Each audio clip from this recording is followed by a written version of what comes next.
géométriques, disons d'origine touareg ou sahraoui. Donc là, on remarque, par exemple, dans ce bracelet, on voit la finesse de la ciselure. C'est le protectorat français qui, en 1949, labellisa en quelque sorte cet art en recensant ses différents artisans. Dans un registre différent, la région est mondialement renommée pour son huile d'argan. Et, aux surprises, la machine n'a pas tout à fait remplacé l'homme.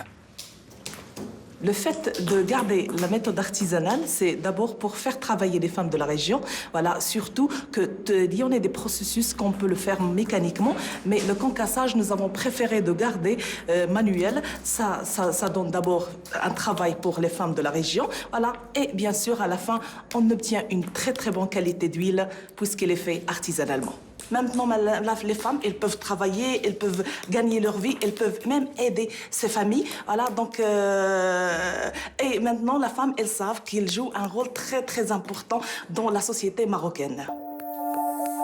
L'arganier est la principale richesse floristique endémique à la région d'Essaouira. Il occupe une place très importante dans la région, puisqu'il a un rôle à la fois environnemental et socio-économique. À ce jour, 60 coopératives produisent de l'huile d'argan et emploient 2000 femmes.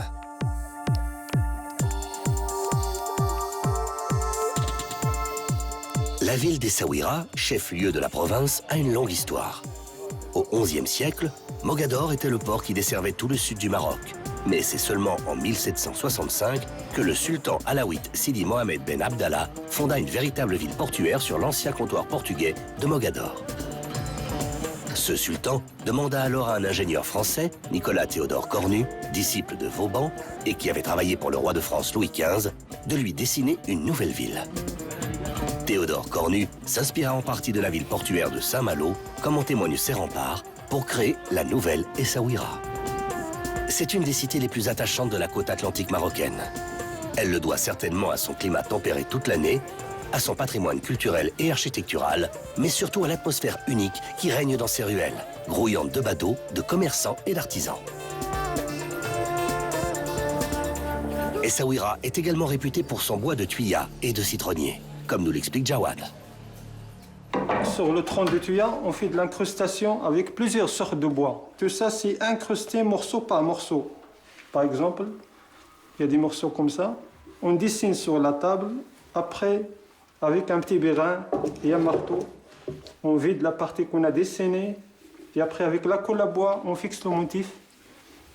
Et après, raboter, ça reste même niveau. Et après, le ponçage et le vernis au tampon. L'utilité du tuya, c'est qu'il s'agit d'un bois simple, à moucheter et facile à travailler en marqueterie avec des variétés de bois différentes. Le bois jaune, c'est le bois de citronnier normalement.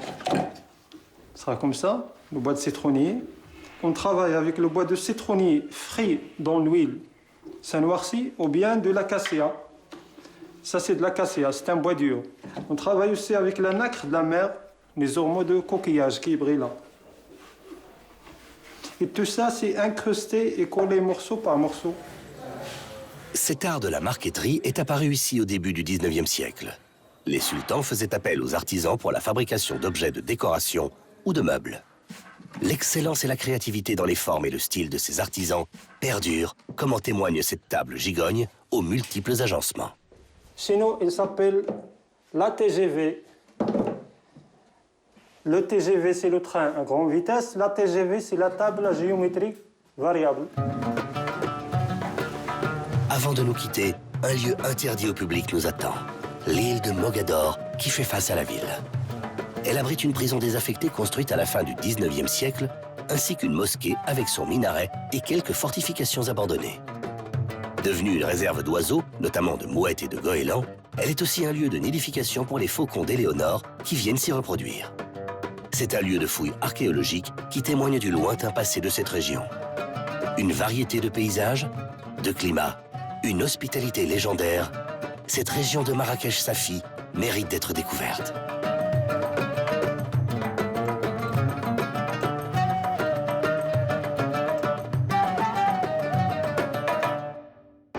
Un flic tout neuf